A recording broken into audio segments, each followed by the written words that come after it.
Hey guys, this is going to be a quick tutorial showing you, this isn't going to be a quick tutorial, but I'm going to show you guys how to seamlessly blend together two videos using the ground, and along the way you guys will learn a few techniques and tricks that I use all the time in video editing to become a better video editor. For example, if you have a black line on a video when you are rotating it, I will show you how to get rid of it. So without further ado, let's jump on into the tutorial. As you can see, we're going to be working with these two clips right here. One is of me walking up to a tree and jumping to it in slow motion, and the other one is of my friend doing a standing full. I noticed that we're walking up to the tree, so I'm going to have myself walk up to the tree, and right where my left foot touches, I'm going to have this speed up to right about there, simply by clicking the C on the keyboard and cutting the clips, and then clicking R. That'll bring up the rate stretch tool. I can drag this back, and let's make it a couple frames like that, and simply click in this blank area, delete, and that'll bring my clip back to here, so that looks like this. So I'm jumping up nice and good, but now I want to bring this back in reverse. So what I want to do is hit V on the keyboard to bring up my selection tool. Click on this video and hold the Alt on the keyboard or Option on Mac and click and drag that out. You notice that I'll simply duplicate it and make a copy of it, or you can right click, copy, and paste. And what I want to do now is right click on this video, go to speed and duration, and click reverse speed. What that'll do is simply start this clip and it'll reverse it back down. So I'm going to reverse it, and I'm going to drag this out a little bit more so I have some room to work with. Right here is when I want the transition into the other video to start happening. As you can see, this one has a lot of grass area right here, and this one has a lot of grass area right here.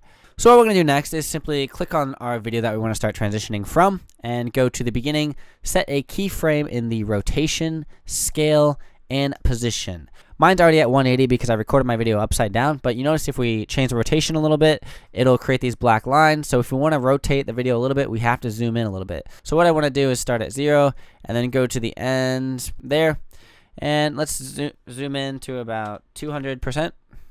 This will make sense later. So now that we're at 200%, let's go and change the rotation to about, let's go 90 degrees so that we can turn it sideways. And now all we have to do is change our position to the left all the way off the screen, and then let's see what that looks like. So as you can see at first glance, our video is starting to turn and rotate, and it's going like that. But what I need to happen is I need this black edge not to be here. Now there's multiple ways of doing this, but I think the easiest way in this case is to simply manipulate your frame so that this stays in the frame the whole time. And if you need to, you can increase the scale and make it scale sooner. To get rid of that black line, we're going to drag that out a little bit so it doesn't start to rotate as fast. And so it's starting to rotate. So now if you play through this, we can see that it's starting to look like this, and then it's really jittery. So we're going to drag this out, and then we're going to click both these in here, right click, and go to Bezier. So this will hopefully smooth out that jumpness, so it definitely smooths it out a lot. Right in the beginning, right click on all of those and go to ease out, and then right click on all the ones at the end and go to ease in. This will basically smooth out everything. So now if we play right through this, we can see that it's starting to be a little smooth with it, and we have something to work with. So as you can see, there's this black space area here, so whenever we see the black, we want to bring in our other video. Let's just flip this video upside down and then try to match it as best as possible. I remember that we zoomed in to about 200%, so let's go 200 right here. You can click this little box right next to motion to drag it around manually. You can also click this fit button and go to about 25% so you can see a bigger picture of what you are working with. As we can see, that's our center. So we're going to go right here. And then since we have a lot of green on this space, all we want to do now is click on opacity and create a Bezier by clicking this line right here. Now we can click outside of this area and mask off this area and simply blend it to the best of our abilities. Now that we have completed that square, all you have to do is click inverted, and then we're going to mess around with the mask feather to feather this out. You notice that once we are feathering it out, we can start to see that line. So all we have to do is manipulate that mask by dragging these corners up to our preferred line. If we go too far, we'll see the other line there. So we have to go somewhere in the middle so that this blends together seamlessly. So now you can see it blends together pretty nicely. So what I want to do now is anywhere around 100 would work best. As you can see, our layers are blending together nicely. Now we have to start keyframing our actual, and the rotation should be upside down, just like that. And then we also have to change the position. Alright, so we're going to drag this video out a little bit, and then we can simply drag our keyframes that we just made to the beginning, and then it should start to come in. As you can see, it's coming in, but it's coming in too harsh of an angle. So what we want to do is change this rotation a little bit less. And as we're also seeing when we're doing this, we can see this line right here from our mask. So make sure the top video is selected and go to opacity, click on the mask, and then we can adjust this mask by clicking and dragging this line out, clicking and dragging that line out as well, and then we are good to go now. So now we can see it's starting to come in a little bit. Also, you can see that they aren't really matching together. The best thing to make this smooth as possible is try to keep this with that layer. So we're going to keyframe, and then when we get over here, we're going to make him come forward a little bit. He's forward. And then it keeps going, so all we have to do is change our rotation to about 270 to finish that guy off. And then also you can see our mask is coming in over here, so let's change our mask again. And then all we have to do is bring this to the end, I believe.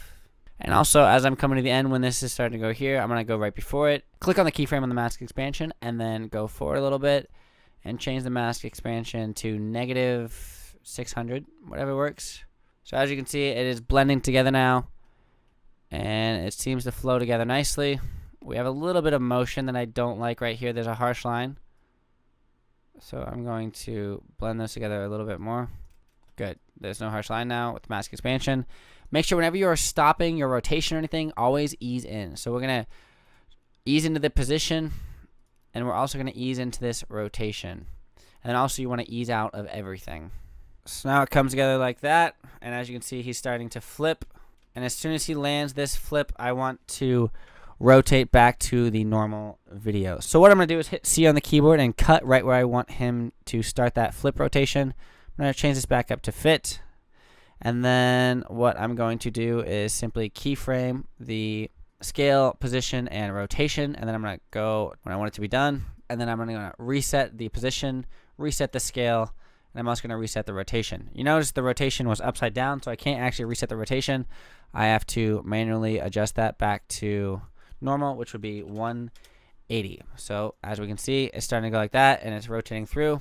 We can get rid of this black line over here pretty simply by just adjusting the position a little bit while it's rotating through. It shouldn't mess it up too much, just like that. But then this one up top is going to be a fun one. So this is the next step in the tutorial.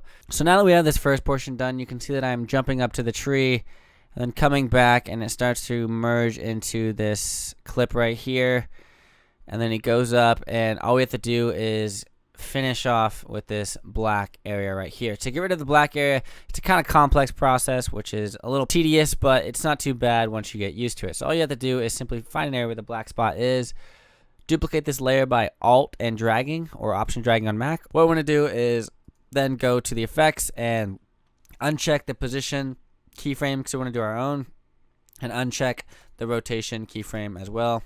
Now go to the effects tabs and type in flip and drag vertical flip onto this video. It'll flip it upside down, and then as you'll notice, we didn't delete the scale key because whenever we manipulate this video, we want the scale to change with it too. So find an area that they match up nicely, and then simply drag the position to the other side by using these number keys, or you can simply click this button next to the motion and drag it manually. That's what I like doing. So we're going to drag that to right about there where it looks nice, so it blends together seamlessly. Add a keyframe for the position and the rotation. And then we're going to go ahead a few frames. It's best to do this frame by frame, but you can jump ahead pretty far like that. Change the rotation down, and let's drag this guy by clicking the motion up to the top where it should be. Just like that. You're going to have to do it frame by frame. You have to click and drag a lot to keep making sure that it stays nice and tidy. Okay, looks good. And now we have to go the opposite way. So we're going to click and drag that out and change the rotation down. So you get the point. You just got to match it and then keyframe each individual one of these lines so that they match up perfectly. So I'm going to finish this up real quick, and then I'll show you guys what it looks like when I'm done. So what I'm going to do now is simply right click and nest both these clips together, and then hit R on the keyboard to bring up the rate stretch tool. Speed that up a little bit and render this sequence out by clicking I on the keyboard at the beginning and O on the keyboard at the end, and then go to sequence, render into out, and we have our complete video. As you can see, I'm jumping up, going in reverse, zooming in, spinning around, blending seamlessly with the grass, and then flipping, and then as soon as he lands, boom, it rotates down. Well, awesome, guys. I hoped you liked that. It was kind of complicated. I tried to slow it down a little bit. If you guys liked the tutorial, click that thumbs up and subscribe because this one was a fun one.